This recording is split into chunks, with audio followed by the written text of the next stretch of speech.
Olá, você está agora em Conexão Legal. Neste programa, eu gostaria de agradecer aos inúmeros e-mails que nós recebemos referente ao programa anterior com a teoria do professor Ricardo Sayegh. Os e-mails foram encaminhados ao professor Ricardo, que vai ter muito prazer em respondê-los. Então, se você de casa ainda não recebeu a sua resposta, não se preocupe. Nas próximas semanas, você estará recebendo. E se você de casa não viu o primeiro programa dessa série, ingresse no nosso site idc.org.br e assista o primeiro programa que tratou a respeito da teoria humanística, do direito econômico. E nesse segundo programa, nós já temos aqui o prazer de receber o professor Ricardo Sayegh, que é mestre, doutor e livre docente da Pontifícia Universidade Católica de São Paulo, que vai falar um pouquinho sobre a teoria dele. Bom dia, professor Ricardo. Bom dia. Prazer tê-lo aqui novamente. Prazer é todo meu. Muito obrigado pela oportunidade. Imagina, o prazer é nosso. Nós falávamos no primeiro programa, o senhor explicou as bases da teoria do direito humanístico. Nesse programa, eu gostaria de tentar inserir essa teoria na crise que nós tivemos em 2008. É possível? Claro, lógico. Ela é o principal exemplo, não é? A episteme, o modo de enxergar neoliberal, ele, sem dúvida, é um modo que impulsiona a prosperidade e se baseia na liberdade, o que é muito importante. Mas a crise mostrou que o capitalismo deve ser salvo dos próprios capitalistas, não é? Esse neoliberalismo, que pese ser a linha de frente do capitalismo, ele não dá as respostas adequadas. O mais rico fica mais rico e o mais pobre fica mais pobre, não é? A margem de exclusão social é muito grande. As estatísticas são que 1/4 da população da Terra, nós estamos falando em 7 bilhões de pessoas, essa marca vai acontecer em 2011, né? Nesse ano corrente. Portanto, está abaixo da linha de miséria. Isso é inadmissível, isso é intolerável. A gente precisa dar uma resposta urgente, porque o planeta todo deve estar incluído dentro dessa perspectiva do capitalismo global. O capitalismo ele deve funcionar como um instrumento em favor da humanidade, de integração entre os povos, mas também de inclusão social, e não simplesmente de integração comercial. Essa maior abrangência que se faz absolutamente necessária. Então, quando o governo dos Estados Unidos saiu em socorro da sua poupança, dos empregos, enfim, das pessoas que estavam com o default nas suas hipotecas, ele agiu adequadamente. Não é? Quando ele impediu, por exemplo, as montadoras de quebrar, ele criou propriamente um novo instituto jurídico, empresas grandes demais para quebrar. E eram empresas privadas, mas e daí? As empresas não quebraram. E isso é muito importante. Na realidade... Isso se insere no capitalismo humanístico? É lógico, porque veja, isso é absolutamente contrário ao discurso neoliberal. Pelo discurso neoliberal, por exemplo, a Chrysler tinha que quebrar. E o governo americano socorreu a Chrysler. No 11 de setembro de 2001, né? 2001, o Bush, que é um republicano neoliberal, saiu com 10 bilhões de dólares para as companhias aéreas americanas. E elas não quebraram. Enfim, o que nós pregamos não é o fim do capitalismo, nem o fim da liberdade, mas um reposicionamento desse neoliberalismo para que ele contemple não só a primeira dimensão dos direitos humanos, que são as liberdades negativas, mas também ele garanta a inclusão social e o desenvolvimento nacional e planetário.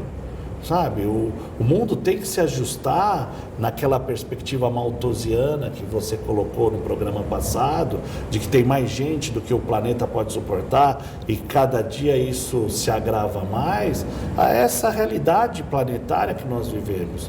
Né? O mundo ele tem que ser digno no sentido de sustentável, livre, inclusionista e pacífico. Dessa forma, a humanidade certamente vai evoluir e nós temos que tratar disso juridicamente e começar a aplicar essa perspectiva, em que pese ela ser uma perspectiva universal e macro, também no micro. Porque, veja, o átomo ele é um reflexo até na sua estrutura do próprio sistema cosmológico, não é verdade? Que é o nosso micro. Se você partir para essas perspectivas de relações do macro com o micro, que o universo apresenta para o direito, você acaba aplicando essas perspectivas também nas relações, nas micro-relações jurídicas, que basicamente se sintetiza em aplicar horizontalmente os direitos fundamentais. Pronto. Se a Constituição for aplicada para cada pessoa, inclusive na ordem econômica, o capitalismo humanista se fará presente em todas essas relações.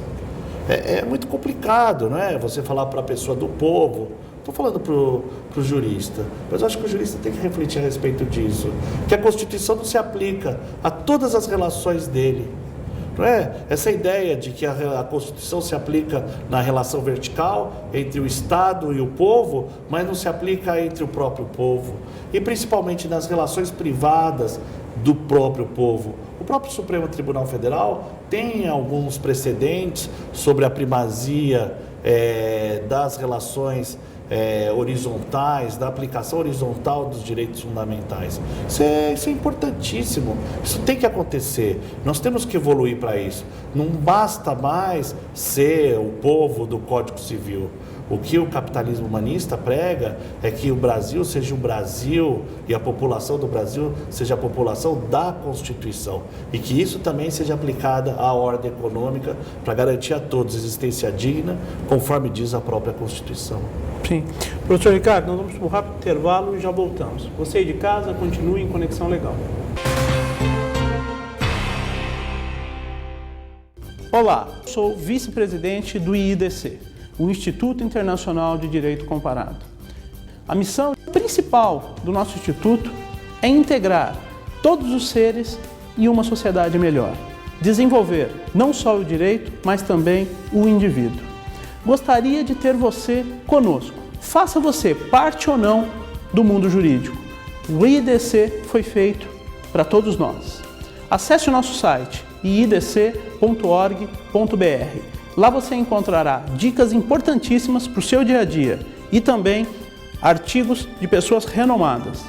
O Instituto Internacional de Direito Comparado também está com você no que tange a promoções. Lá, você preenchendo o seu cadastro, você pode receber um livro do professor Regis de Oliveira, presidente do nosso Instituto, e por vezes também de entrevistados. Meu muito obrigado e esteja conosco. iidc.org.br. As relações internacionais sempre foram o principal alicerce do desenvolvimento humano, desde as relações comerciais, sociais e culturais.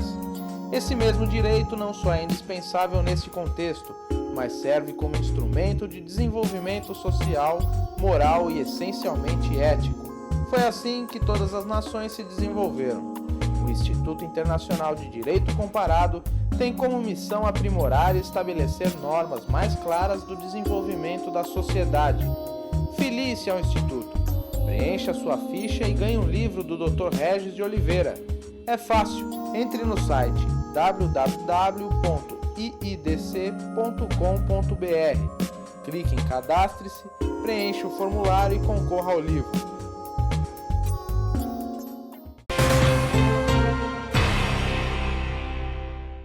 Retornamos ao nosso programa hoje, recebendo nossos estudos o professor Ricardo Sayegh, que está falando um pouquinho a respeito da sua teoria econômica. E nós falávamos no bloco anterior a respeito da questão da horizontalização dos direitos fundamentais. Na prática, isso é muito complicado, principalmente numa sociedade diversificada e no mundo diversificado, onde você tem questões políticas, principalmente advindas de países já desenvolvidos, que subjugam países em desenvolvimento.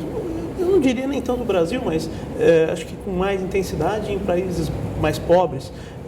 Como fica essa teoria nesse contexto tão diferente, não só na questão social, na questão integrado à nossa sociedade, mas assim na questão planetária? Então, na questão planetária, veja, existe um núcleo fixo e seguro que dá segurança jurídica suficiente para que todas as pessoas partam de um marco civilizatório para a aplicação correta do direito, ou mais adequada do direito, que é a Declaração Universal de Direitos Humanos. Sim, mas isso não soa muito ocidental? Mas o capitalismo é ocidental, não é? O capitalismo, esse mundo que nós conhecemos, e principalmente nós estamos no Ocidente, tudo isso é ocidental. Não é? Essa fraternidade cristã, essa é a fraternidade do quê? Essa ideia da ética cristã e o capitalismo já vem de Weber. Não é? O que no fundo aconteceu e prevaleceu para toda a humanidade foi a ocidentalização da humanidade. A China se inseriu no mundo quando ela deixou de ser um país distante do mundo e se ocidentalizou. A Europa do Leste se ocidentalizou. O mundo se ocidentalizou. Não é verdade? Não é? Esse mapa aqui atrás... Não é? Esse mapa mundi aqui atrás é ocidentalizado. Essa é a perspectiva. E toda essa perspectiva vem de um centro de gravidade, que são os países centrais do capitalismo. E esses países centrais irradiaram toda uma influência jurídica de liberdade neoliberal, onde a liberdade escraviza e a lei liberta, porque na relação do forte com o fraco, não é? A força do econômica se impõe e o fraco se subjuga. Qual é a única garantia que as pessoas têm? Numa perspectiva nacional do brasileiro, é a aplicação da Constituição no capitalismo. Então, na realidade, no final das contas, o que nós pregamos? Que haja uma interpretação conforme no sistema jurídico brasileiro, de acordo com o artigo 5º da Constituição Federal. E lá não trazem nítidos traços do desenho, da estruturação do capitalismo, quando fala na defesa do consumidor, na proteção das marcas, no direito à herança, no direito à propriedade e assim por diante. Na realidade, o que menos o capitalista que subjuga o próximo quer é que seja aplicada a Constituição. E o que mais nós defendemos é que seja aplicada a Constituição. E eles se defendem com uma teoria econômica baseada em Adam Smith. Aí vem Keynes e fala, não, mas o Adam Smith não está correto, porque essa mão invisível ela não acontece por conta de que existem externalidades e essa concorrência ela não é perfeita. Então o Estado tem que corrigir essas externalidades. Mas também o paternalismo estatal, o Estado do bem-estar social, não deu resposta suficiente. Os Estados que assim optaram, quebraram, tiveram que retroagir. Me parece que nós temos que ajustar a teoria neoliberal. E ajustar a teoria neoliberal é a partir do entendimento que o teorema de Coase, que fala das externalidades recíprocas, não está correto, ele não entende os desequilíbrios. E aonde que está o equilíbrio social, no final das contas? Aonde que o direito interfere no econômico e ajusta o econômico? Ajusta numa perspectiva do pacto social, ou seja, analisar o econômico de acordo com o pacto social é o que prega essa teoria do capitalismo humanista, que me parece, por conta disso, muito menos absurda e muito mais jurídica do que a ideia da teoria da análise econômica do direito, que pressupõe uma aplicação estéril, simplesmente da liberdade, sem o pacto social no aspecto econômico. Mas o pacto social, ele carrega com ele essa questão econômica? Lógico, está lá na Constituição, artigo 170. Não, eu digo o pacto social originário. Qualquer um. É lógico, porque na medida em que o homem faz o pacto para viver em sociedade, para viver de acordo com a união dos homens, tudo que decorre do pacto tem que atender essa união. Sim, mas e então, essa união não significa exclusão. Mas não que o pacto decorra dessa questão econômica, e sim a questão econômica decorre do pacto. Pois é. Como fim, que lógico, é um instrumento. Sim. Lógico, o aspecto econômico tem que ser analisado, estruturado juridicamente à luz do pacto. Isso, é isso mesmo. À luz do pacto. Isso é fundamental, Sim. isso é fundamental. Tendo o entendimento de que o pacto social, ele é um instrumento em que as pessoas tendem a coexistirem numa sociedade. Pois é. E a coexistência... decorrência disso, a questão econômica tem sempre que atentar para esse fim. Pois é, e a coexistência pressupõe fraternidade. E fraternidade é a melhor solução possível. Não é tirar de quem tem, para dar para quem não tem. Mas é estender a mão e não deixar essas pessoas para trás. Não entender a diversidade não permitir dentro da sociedade? É lógico. E dentro dessa diversidade, dar a melhor solução possível, que é aquela solução mais fraterna, que busca a harmonização de acordo com o pacto social originário. E principalmente a mantença da sociedade. Lógico. Professor, nós vamos para um rápido intervalo e já voltamos. Você aí de casa, continue em Conexão Legal. Olá, sou vice-presidente do IIDC, o Instituto Internacional de Direito Comparado. A missão principal do nosso instituto é integrar todos os seres em uma sociedade melhor. Desenvolver não só o direito, mas também o indivíduo. Gostaria de ter você conosco. Faça você parte ou não do mundo jurídico. O IIDC foi feito para todos nós. Acesse o nosso site iidc.org.br. Lá você encontrará dicas importantíssimas para o seu dia a dia e também artigos de pessoas renomadas.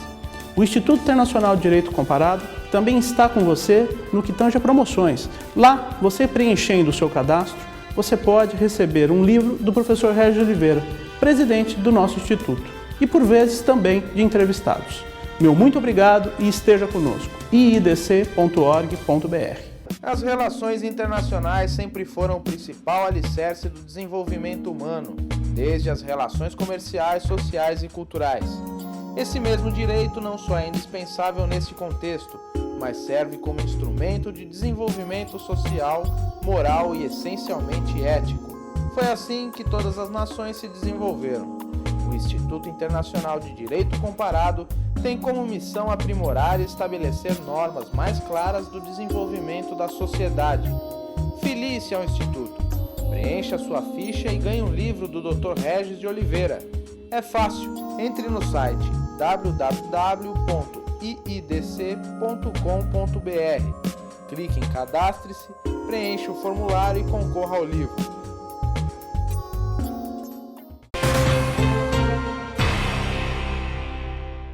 Olá, retornamos em Conexão Legal. Relembrando a vocês aí de casa que este é o segundo programa de uma série e que você pode assistir no www.iidc.org.br, o primeiro programa. E também, se você quiser ver na íntegra este programa que nós estamos exibindo, vá lá no nosso site.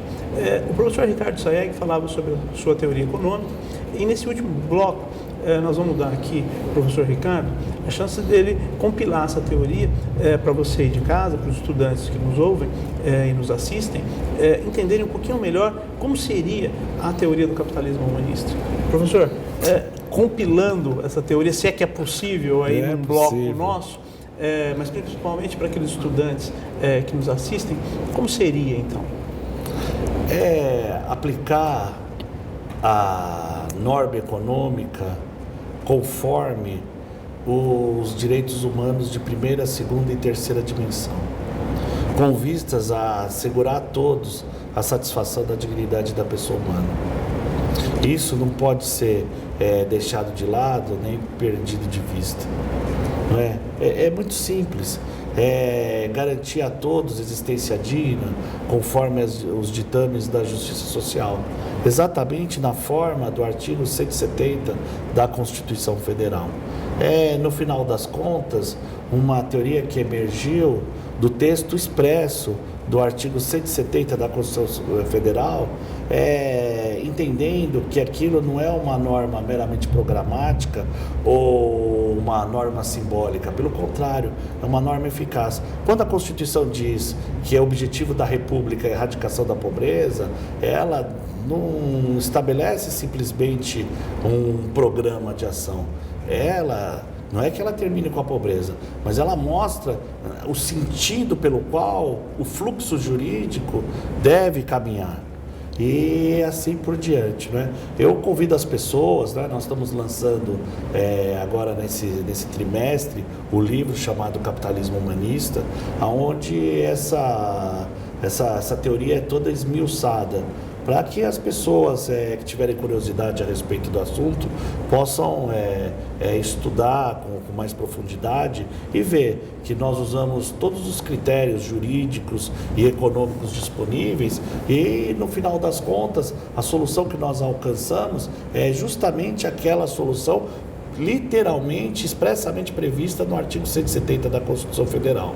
Está no Wikipédia, está no Facebook, nós temos o Twitter, todos em torno do capitalismo humanista, porque nós formamos um núcleo de pesquisa lá na PUC. Inclusive, aos alunos, às pessoas de casa que quiserem mais informações, nós estamos disponibilizando aqui na tela o site da teoria do capitalismo humanista para você de casa consultar. O professor Ricardo disponibilizou para nós o endereço e nós estamos colocando aí na tela para vocês.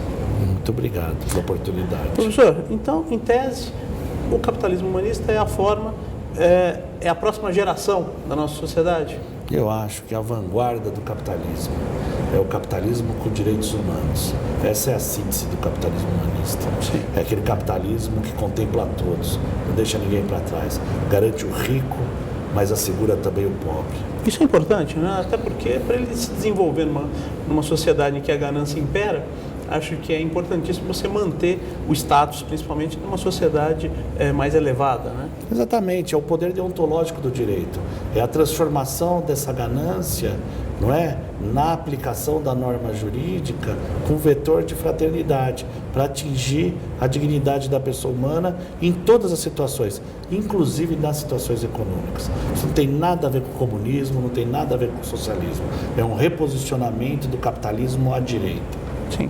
Professor Ricardo, muito obrigado por esta entrevista, pelos 2 programas, e fica convidado aqui para, assim que lançar o livro, trazer o nosso programa e apresentar nossos queridos telespectadores. Muito obrigado.